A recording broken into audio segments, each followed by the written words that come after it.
So I've never actually made a YouTube video before, but I wanted to talk about this truck. I have a lot of work and time and money and hours and blood and sweat and tears into this truck, and it's really the second rendition of a previous thing that I built, and that's a whole story. Um, but so basically this truck is a 1993 Chevrolet S10. Originally came with a 2.8 liter and T5 5-speed manual.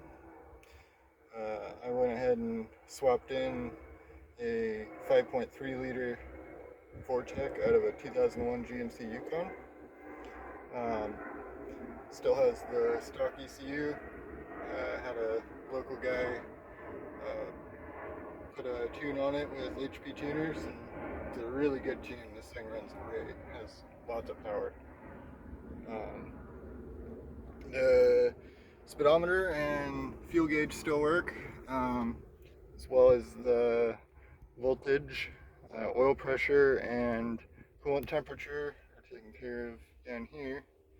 And I also have my OBD adapter, of course, for the torque app on my phone, so I can bring up all my gauges real time on there. This is pretty fitting for this vehicle. My mother gave me this. Let's see if I can get it to focus. But so this NV3500 5-speed has really held up. A lot of people, say that it's not gonna, and it's gonna blow up, and you can't handle the power of the LS, but it definitely has.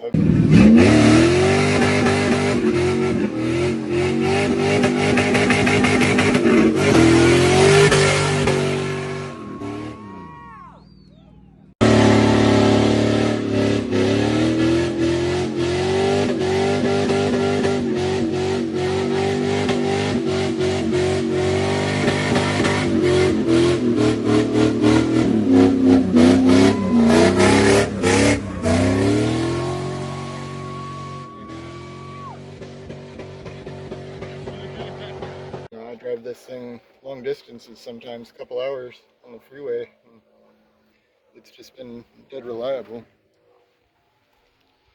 Show you the engine here. It's still pretty messy, so plenty of work to do on it. But it's a running driving project, and I can drive it anywhere as is. Some BMW cars on it. The truck came with this really nice reupholstered bench seat. That was a huge plus when I bought it. I paid $500 for this truck, drove it home. Clutch slipped a little bit, but I was able to sell that 2.8 liter and the T5 for $400 or so. So I really only have $100 into the truck itself. The engine I paid $1,000 for. I got to hear it run. They pulled it for me, and I just had to come pick it up. So to me, that was worth spending the money. It was a 160,000 mile engine. Heck, that's probably not even halfway through its life expectancy.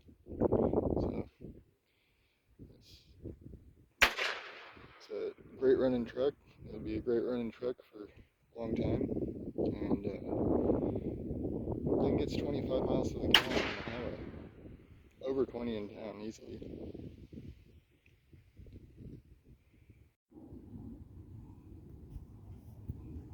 So yeah, this truck, it needs some work. This is my fuel tank out of my old Blazer that got wrecked. These are actually some LS head bolts, mounting it to the bed. And I just have some all thread on the front here. I have some 6AN push lock with the correct fittings. I did just go ahead and throw a hose clamp on it here and there just to be safe, but it really doesn't need it. Here's my fuel pump wiring, very professionally done. Put through this very professionally cut hole in the bed. The radiator setup is a aluminum radiator. I think it's from eBay. Got it secondhand off a local buddy. And then I have some Dodge Intrepid fans. I just have them manually wired up on a toggle switch because I really don't need them that much. This thing maintains about 190 degrees most of the time. Even at a stoplight for extended periods, this radiator just does great. I barely need the fans. I've used them a small handful of times on hot days when I've been idling a long time. This is my steam port solution. It's literally just a steel pipe cut, and happened to be one that I found that was close enough size to the upper radiator hose to make it work. And then I just drilled a hole and tapped some threads for a fitting, and voila. It's a cheap enough part, it's probably worth buying one, but I was in a pinch and I didn't have time to wait for it to get shipped. So my intake setup here goes actually under the battery tray. And you can't really see it, but I hogged out a hole in the core support there for lots of airflow. So it's kind of isolated from the engine bay heat. Essentially is a true cold air intake.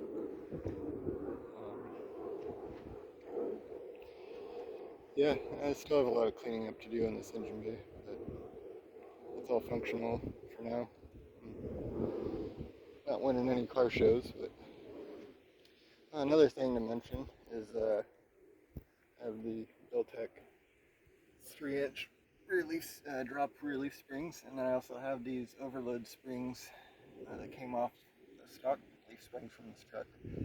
And I've messed around with placing them differently to try to control wheel hop spring wrap, and this is the best solution I've found so far. I actually used polyurethane sway bar end links, and they're sandwiched in there pretty good. And I just have these 3 clamps holding it to the spring pack, and this really stiffens up this front section of the spring pack. This is really just kind of a temporary solution, so it's at least drivable. I don't want to break anything wheel hopping this thing, and it does it really easily. And these wheels I got off Facebook Marketplace. They're just off of some BMW, but they're 5x120, which is, pretty close to 5x4.75. And I have these 2.5-inch spacers. And that is what allows me to run these proper back spacing. Yeah, it's been quite a journey.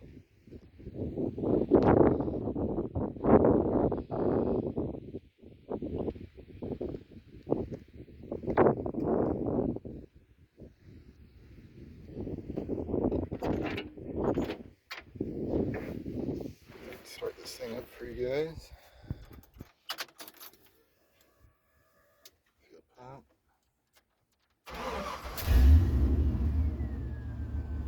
Runs excellent.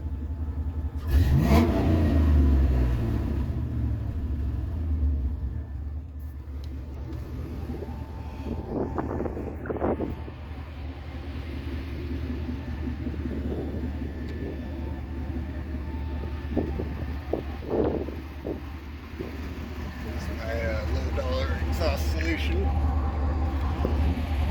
don't know how well you can see it, but I have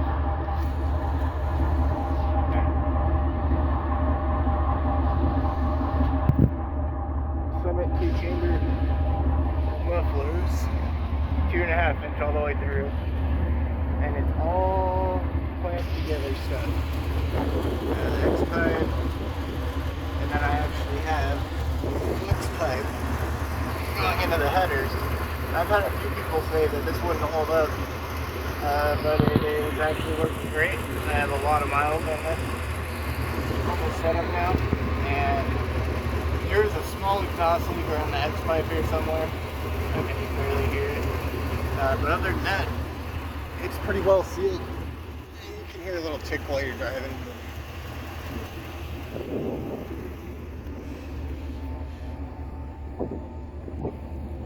Yeah, it's not overly loud, but it sounds great. And I mean, this thing's pretty fast. I'll put some clips of me doing some pulls in this video.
Anyways, thanks for watching my video.